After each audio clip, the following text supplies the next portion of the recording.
Es importante también hablar de algo que está en curso, que es la intervención fiscal en la universidad, que no ha sido licenciada por la SUNEDU, por lo demás, a las peruanas. El tema tiene trasfondo, puesto que está vinculada, como sabemos, esta universidad, a quien fuera secretario general de Fuerza Popular, Joaquín Ramírez, quien está investigado en un caso que tiene que ver con lavado de activos. De manera que tenemos la suerte de tener como primer invitado en el estudio de RPP al señor Pedro Catareno, que además de haber sido primer ministro, es un abogado, profesor universitario, que podrá explicarnos los alcances de este concepto lavado de activos. Señor Pedro Catareno, buenos días. Buenos días. Muy buenos días, bienvenido. Buenos días, Mávila. Discúlpenos que aprovechemos de usted para algo que está en curso. No quiero llevarlo a hablar sobre cosas que no conoce con detalle, pero el concepto de lavado de activos es algo sobre lo cual lo he visto a usted escribir. ¿En qué consiste y qué relevancia tiene para las campañas políticas en el Perú? El caso más ilustrativo para entender lo que es lavado de activos es el de Alejandro Toledo. Se firma un contrato con Odebrecht, hay el pago de un soborno, ese soborno lo recibe su testaferro, el señor Maiman, ese dinero de origen ilícito entra al mercado financiero, a un banco, se envían los fondos a Londres, de Londres a Costa Rica a una cuenta de la suegra del señor Toledo, y de esa cuenta ese dinero viene, ese dinero de origen ilícito, para comprar la casa de playa, la oficina y la casa del señor Toledo. Es decir, es un dinero de origen ilícito, y por eso el término lavado, claro, que se ingresa también ilícitamente para aparentar licitud en el uso de ese dinero.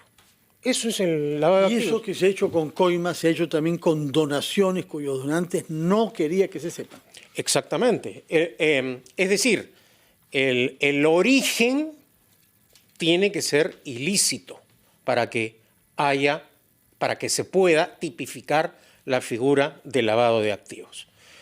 Pero me gustaría también acotar el tema de que ya no, los defensores de los congresistas dicen que no son descuentos sino aportes. Que en realidad, voluntarios, además. Sí. Que lo que debería estimularse es a que estos trabajadores se acojan a la colaboración eficaz. Es el momento oportuno para desenmascarar la corrupción del Parlamento. No puede el país seguir con esta clase de congresistas que llegan como representantes del pueblo a enriquecerse o a cometer actos de corrupción. O sea que, al margen de que si hay actos ilícitos, cuando uno denuncia, comete el delito de omisión de denuncia.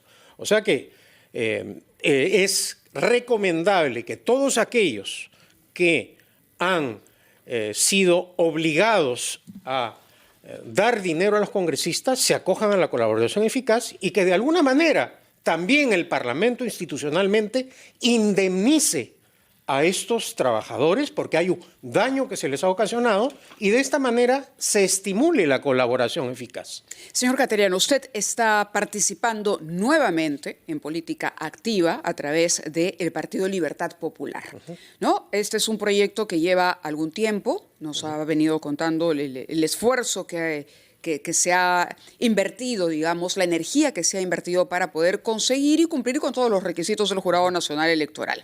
Y lo que decía antes, de elecciones, sí, perdón.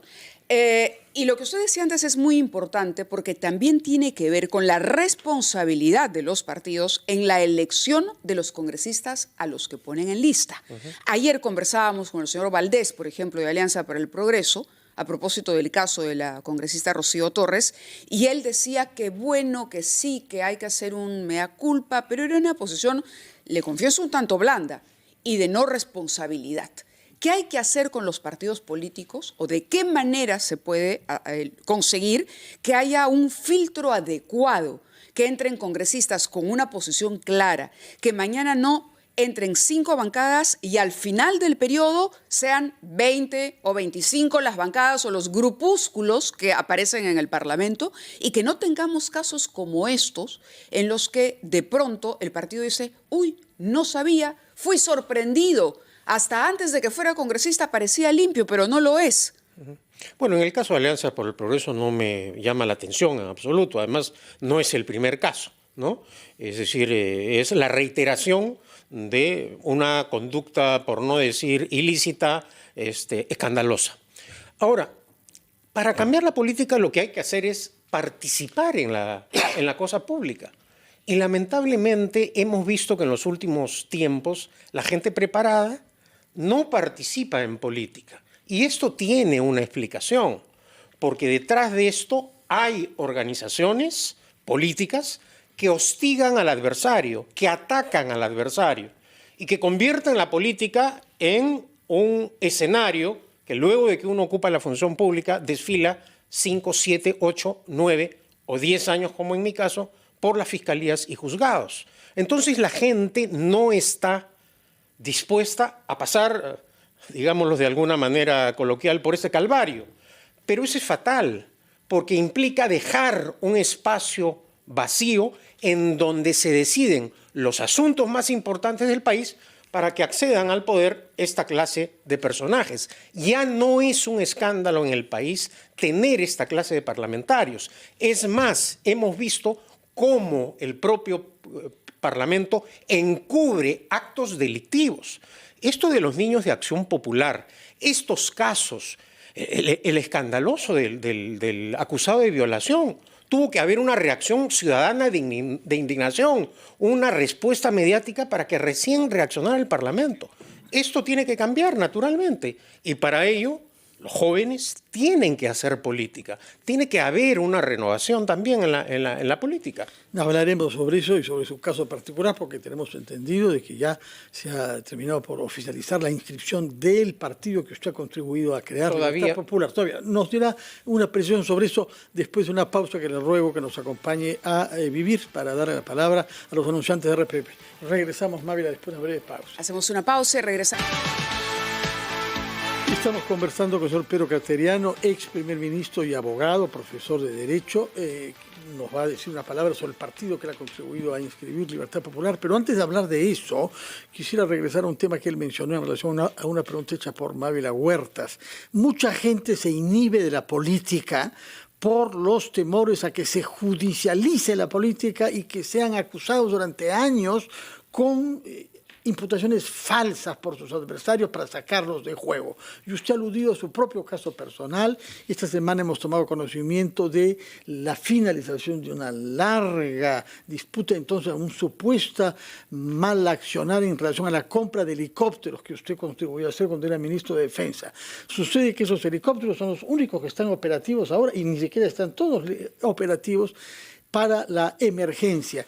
Esa denuncia fue hecha por la señora Luciana León, ya sabemos cuál es su situación judicial ahora, pero es aprista y usted tiene un conflicto antiguo con el APRA desde la época de Libertad. Pero también fue formulada la denuncia por Rafael Rey, que había sido más bien compañero suyo en Libertad del año 90, ¿no?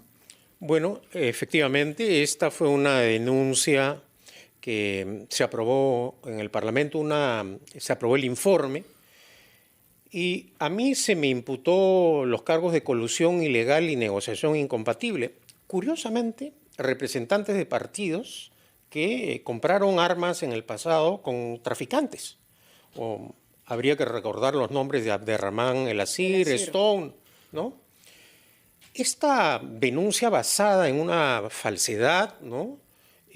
Ha tenido un curso, una larga indagación en la Fiscalía, cerca de 4 años y pico.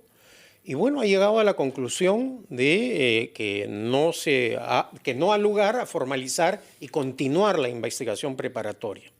Acá lo que hay que preguntarse es, porque en mi caso yo estoy acostumbrado al quehacer político, pero ¿quién repara a los oficiales del ejército jefaturados por el general Germán González Doimi del ejército o a todos los funcionarios del Ministerio de Defensa que durante estos años han estado sujetos a esta indagación fundamentalmente de carácter político? Y hay que preguntarse también qué valor tienen las auditorías de la Contraloría General de la República.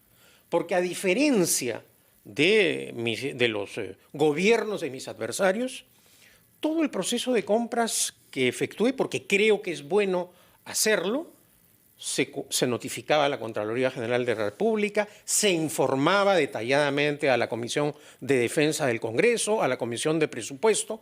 Todas las reuniones fueron públicas con embajadores, ministros de Estado, y luego, cuando se concretaron, en la casi totalidad de los casos, se llevó a la prensa para que vieran las caras de las personas con las que se firmaban los contratos y verificaran in situ en las fábricas, en el caso del satélite en Toulouse, en el caso de los aviones Sky de Corea, en Corea, y con países que realmente tienen una seriedad. Es decir, ¿qué hubiese sido del país sin los 4 avioncitos Spartan que se compraron a Italia y que todavía son investigados? ¿Qué hubiese sido del país en la pandemia, en la reconstrucción del norte sin los helicópteros rusos, o sin el satélite, o sin los buques de la Marina, que después de 10 años de adquisición, ahora abren una investigación porque ya venció el plazo del antejuicio constitucional? Entonces, acá, a diferencia de otros países, se denuncia y no pasa nada. Tú en Estados Unidos o en un país europeo le imputas un cargo a una persona desde el punto de vista penal que no tiene sustento y pierdes, tienes que indemnizar. Eso no ocurre en el Perú. Entonces yo creo que esta es una de las razones por las cuales la gente no participa en política. Es cierto que hay corrupción. Claro que hay corrupción. Hemos visto los escándalos de corrupción, pero no todos los que participan en política, ni todos los funcionarios del sector público son corruptos. No. Entonces, cuando no hay motivos y no hay indicios, la Fiscalía y el Poder Judicial tienen la obligación de administrar justicia y no pueden, pues, durar los procesos 5, 7, 10 años. Bueno, nos ha contestado a este tema. Mávila, queríamos saber también sobre otro tema que es algo que es muy sensible a usted y a su posición política, que es la prensa, porque estamos ante proyectos sucesivos, estos desde hace tiempo, los hemos visto incluso bajo Muy Pedro sensible, Castillo. ¿por qué? Porque soy sujeto de persecución de la prensa. No, porque ha defendido la libertad de prensa. Exacto, y queríamos conocer su opinión sobre estos proyectos que, bien dice Fernando, se están presentando en el Congreso, que tienen que ver, como por ejemplo, con el aumento de penas para delitos que ya están absolutamente tipificados y establecidos en el Código Penal, o esto de imponer, que ha sido lo último, un porcentaje de contenido de producción nacional en determinados horarios, cuando todavía no se sabe quién aprobaría, ¿no? Y ahí está el peligro, que ese contenido encaja en los parámetros de esta legislación que suena bien, porque dice promover la historia, la cultura, etc. La pregunta es, ¿quién decidiría qué es cultura, folclore o música emergente? Me parece que es incluso el término. A mí no me llama la atención. Este claramente es un proyecto de ley anticonstitucional que no tendría mayor trámite en una democracia seria.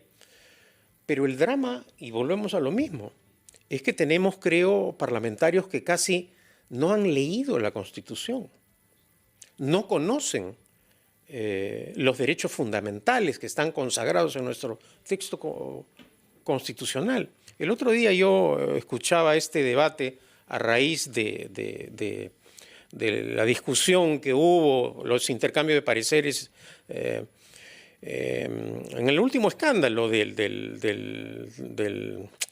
Parlamento. Y bueno, intervenciones de parlamentarios alegando derecho a la insurgencia, el día de la vacancia, de la discusión de la vacancia por incapacidad moral permanente que se intentó contra la presidenta Boluarte, ¿no?